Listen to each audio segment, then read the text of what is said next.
Tapi kalau orang belajar ilmu tauhid, bila kita soal dia boleh jawab semua betul. Tapi halnya itu tidak meresap naik kepada tahap kesedaran af'al itu. Mana belum sampai lagi lah. Belajar lagi lah. Ingat lagi lah. Sampai mengalami merasai. Kalau sekadar kita baca, faham, ingat, sekadar dapat mampu terang kepada orang bila orang soal kita itu satu tahap pengetahuan, ilmu yakin. Belum sampai pada ain yakin, belum sampai pada hakul yakin. Usaha lagi lah sampai dapat di situ. Jangan berhenti di situ, jangan wakaf, jangan terhenti tahap kemampuan kita, pencapaian kita berhenti di situ, taruh nuktah di situ. Jangan. Itu belum sampai had ain. Had ain ini, fardhu ain ini, bila mencapai kepada tahap itu, tahap kesedaran itu fardhu ain lah.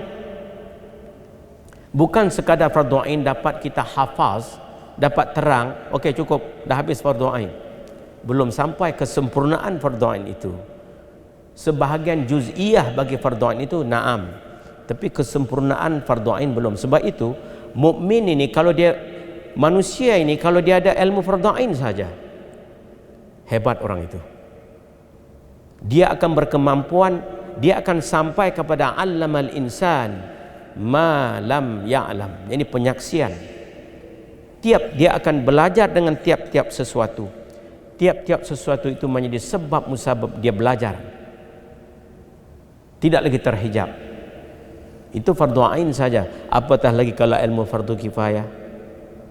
Itu fardhu ain saja itu.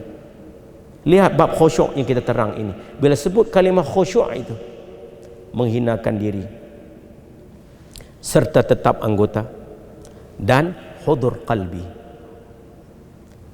Hinakan diri ini dihubungkan dengan bagaimana nak timbul hina diri itu kalau tidak ada pengenalan yang mulia itu. Wa dhalla kullu syai'in li'izzatih, tawadha'a kullu syai'in li'azamatih, wa dhalla kullu syai'in li'izzatih, wa khada'a kullu syai'in limulkih. Tiga sudut itu. Sudut tawadha', tawadhu'an, tadhallulan, takhaddu'an. Tawadhu'an ini, tawadhu' ini merendahkan diri oleh tiap-tiap suatu li'azamatih. Nampak itu ada kaitan dengan bahagian istighna itu. Tawadhu'a itu bahagian iftiqar, bahagian kehambaan itu berhubung dengan istighna, pengenalan itu. Sebab itu ilmu tauhid dasar ini, kalau kita baca, faham, ingat ilmu tauhid itu, disitulah tempat terbitnya, tempat cemerlangnya, tempat terbitnya cahaya matahari ilmu itu. Kalau ilmu tauhid itu sudah ada di dalam itu, dia menjadi sebab musabab, dia akan keluar cahaya. Kita jadi masalah hari ini, ilmu tauhid itu mungkin ada, tapi dia hanya pada akal, berputar di akal. Dia tidak dapat membawa kepada akal penyaksian pada mengalami, merasai. Sebab wasilah jalan pada akal apa yang kita tahu, nak sampai kepada penyaksian, syaratnya mesti ingat berpanjangan. Maka banyak kita hari ini gagal ingat berpanjangan. Ingat kepada Allah yang berkekalan.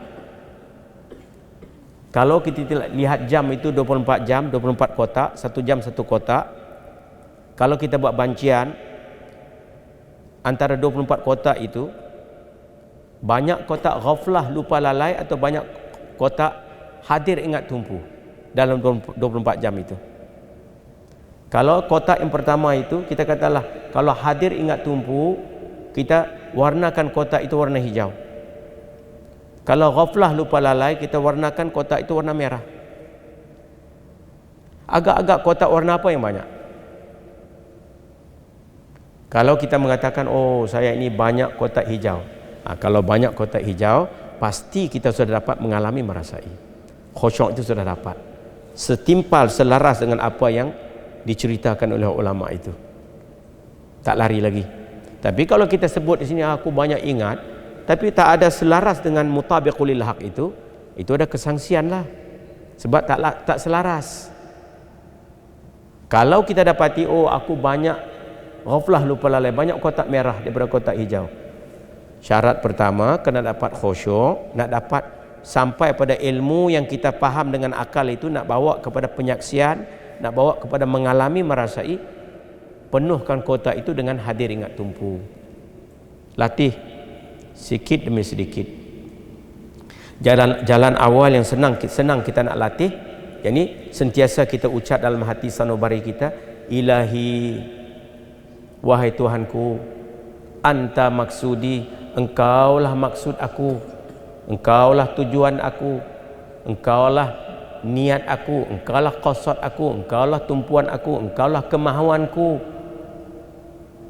Wa ridhaka matlubi, dan apa juga keredaanmu, itulah tuntutanku.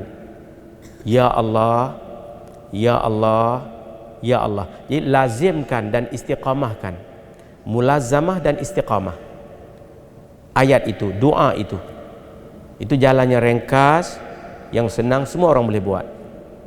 Baca doa itu selalu dalam hati, dan waktu ke waktu kita tengah bawa motor ke, bawa kereta ke, 1 jam, dan jam kedua periksa ada tak ada itu, latihlah. Latih, kena latih, tak latih tak jadilah. Tak latih, letihlah. Orang berlatih tak letih lagi, sebab dia sudah dapat kelazatan. Orang yang tidak berlatih dengan hadir ingat tumpu, maka dia akan berlatih dengan ghaflah, lupa lalai. Manusia itu sentiasa, kalau dia tak pilih ini, dia akan pilih yang lain. Kalau kita tidak pilih untuk menegakkan sifat mahmudah, sifat kepujian dalam jiwa hati, maka dengan sendirinya kita akan tertolak di sebelah sini, kita akan tegak sifat-sifat kekejian, mazmumah. Kalau kita tidak perpakaikan pada anggota 7 kita itu sifat-sifat ketaatan, maka kita akan perpakaikan sifat-sifat kemaksiatan.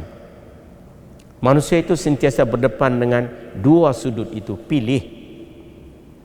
Manusia itu tidak lain makan pilih. Oleh kerana manusia itu pilih, yakni dia boleh pilih, maka dia bolehlah nak jadi khusyuk atau tak khusyuk. Kalau kita dapati kita itu tak khusyuk, maka itu pilih kita lah. Kita jadi apa yang kita jadi ini oleh pilih kita lah. Manusia itu pilih, ikhtiar juz'iyah. Itu i'tiqad Ahlussunnah wal Jamaah, itu ikhtiar juz'iyah yang tidak memberi bekas. Itu i'tiqad kita, itu pegangan kita ada ikhtiar. Jabariyah tidak ada ikhtiar baginya, itu kepercayaannya. Kalau Mu'tazilah pun ada ikhtiar, tapi ikhtiarnya memberi bekas. Kita Ahlussunnah wal Jamaah yang bercakap ini diriku, yang bergerak-gerak itu diriku, yakni pilih ikhtiar diriku untuk bercakap, untuk bergerak, untuk menerangkan, pilih daripada diriku. Tapi yang menjadikan semua yang aku pilih itu Allahu Jalla Jalaluh. 2 sudut itu Ahlussunnah wal Jamaah itu. Baik, kita dah faham itu, dah ingat itu. Berapa lama ingat itu?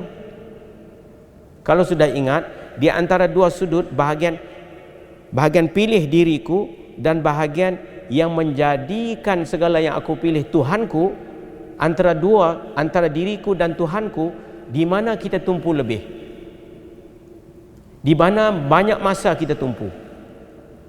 Kalau kita banyak tumpu kepada Tuhanku, itu zikir. Kalau banyak tumpu pada diriku, itu ghaflah. Pilih. Kalau banyak masa kita tumpu pada diri, boleh berat sikitlah, amal jadi berat, ya, amal tak ada lazat. Itu semua alamat-alamat lah, itu alamat pilihan kita itulah, bukan pilih orang lain. Tak ada siapa letak keris taming sari di sini, engkau pilih itu, tidak aku cucuk, tak ada. Tidak ada paksaan itu. Manusia itu bebas. Dengan bebas itu, kalau tidak ada petunjuk, terbabas. Tapi dengan kebebasan al-hurriyah itu, kalau ada petunjuk, bukan lagi terbabas, bahkan sampailah dia kepada kemerdekaan, kecemerlangan, al-hurriyah itu. Al-hurriyah yang mereka, yang mana cita-cita manusia itu, berkehendak manusia itu pada al-hurriyah. Jalan Nabi ini, ittiba' Nabi inilah jalan al-hurriyah. Bebas, merdeka daripada nafsu-nafsu yang rendah, pahaman-pahaman yang salah, sifat-sifat kekejian yang tidak baik. Bebas daripada itu semua. Ya. Kalau tidak ada penerangan ni'matul huda war rasyad ini, tidak akan sampai kita kepada al-hurriyah. Maka di antara penerangan ni'mat huda war rasyad ini tentang khusyuk yang kita belajar hari ini. Ya, yaitu yang pertama, menghinakan diri, tetap anggota, hudur qalbi, yakni ingat hati akan perbuatan sembahyang dan hadir hati kepada Allah, sekira-kira kosong hatinya pada ketika sembahyang itu daripada ma siwallah. Kalimat khusyuk itu, yang mana khusyuk ini ada kaitan dengan sembahyang yang kita nak sembahyang itu. Dan khusyuk ini main peranan besar dalam Al-Quran itu. Syahrul Ramadan alladzi unzila fihil Quran itu, setengah daripada unzila fihil Quran itu, bahagian yang besar yang penting bagi Al-Quran itu khusyuk. Khusyuk itu ada kaitan, yang pertama itu tazallulan. Sebelum tazallulan itu tawaddu'an, tazallulan, takhaddu'an. Ada lagi tasliman lagi. Ada 7 di situ. Ya. Ada sakana, ada tasaghara. Ya, ada azhara, 7 di situ. Mana? Tawadha'a kullu syai'in li'azamatih. Wa dhalla kullu syai'in li'izzatih. Wa khada'a kullu syai'in limulkih. Wastaslama kullu syai'in liqudratih. Alhamdulillahilladzi sakana kullu syai'in lihaibatih wa azhara kulla syai'in bihikmatih wa tasaghara kullu syai'in likibriyaih. Itu yang ketujuh. 7 ini ada kaitan dengan istighna iftiqar. Istighna iftiqar itu ada kaitan dengan khusyuk. Penerangannya kita akan bagi, insya Allah diizinkan Allah di waktu yang lain. Ya.